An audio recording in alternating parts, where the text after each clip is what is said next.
नमस्कार दोस्तों, संसद हमले के आरोपी नीलम के समर्थन में अब किसान उतर आए हैं और अब सरकार की मुश्किलें और बढ़ सकती हैं। दोस्तों, नीलम की रिहाई को लेकर हरियाणा में किसानों की एक बैठक हुई है। बैठक में नीलम की रिहाई की मांग भी उठाई गई है। इसका पंचायत में आगे की रणनीति भी तय की जा रही है। संयुक्त किसान मोर्चा के सदस्य आजाद पल्लव ने ये बैठक आयोजित की है। बैठक में नीलम की रिहाई को लेकर 3 प्रस्ताव पास किए गए हैं। दोस्तों, इन प्रस्ताव में जो बातें कही गई हैं वो भी हम आपको बता देते हैं।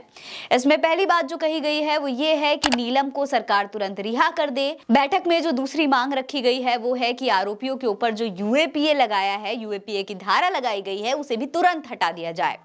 बैठक में किसानों ने ये भी कहा है कि संसद में सुरक्षा चूक के सभी युवाओं की मंशा गलत नहीं थी, इसलिए संगीन एक्ट को भी हटा दिया जाना चाहिए। ये उनकी तीसरी मांग है। किसानों का कहना है कि युवाओं ने सरकार को जगाने का काम किया है और अगर सरकार ने उनकी मांगे नहीं मानी तो जल्द ही पूरे हरियाणा की खापें किसान संगठन इकट्ठा होकर कोई बहुत बड़ा फैसला लेने वाले हैं। दरअसल जो आरोपी है नीलम, उसके पक्ष में किसान संगठन ने प्रदर्शन भी किया है। किसानों का कहना है कि अगर नीलम को जल्द से जल्द नहीं रिहा किया गया तो जिंद की ऐतिहासिक धरती से बहुत बड़ा फैसला लिया जाएगा।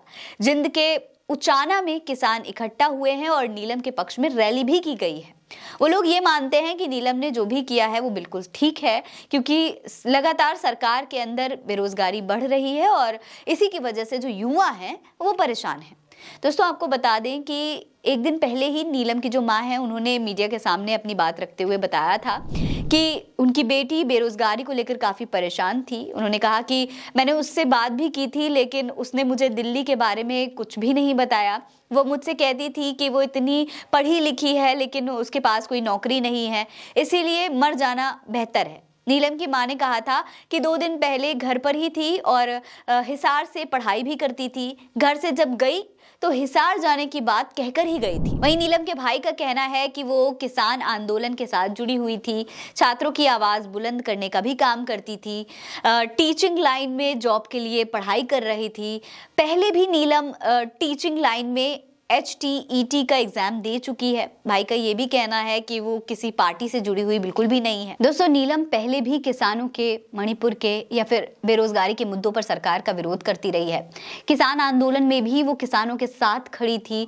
वहीं अब किसान और खापों की ओर से समर्थन मिलने के बाद राजनीतिक पार्टियां भी उसके समर्थन में उतर आई हैं। हरियाणा की INLD पार्टी के महासचिव अभय चौटाला ने खुलकर उसका समर्थन किया है और कहा है कि नीलम ने कुछ भी गलत नहीं किया है। आज तो संसद में घुसकर किया, ये युवा इनके नेताओं के घर में घुसकर भी ये काम कर सकते हैं। दोस्तों, केंद्रीय मंत्री लोग लगातार करोड़ों की नौकरियां देने का दावा करते रहते हैं और असली हालात क्या हैं वो आप देख ही रहे हैं।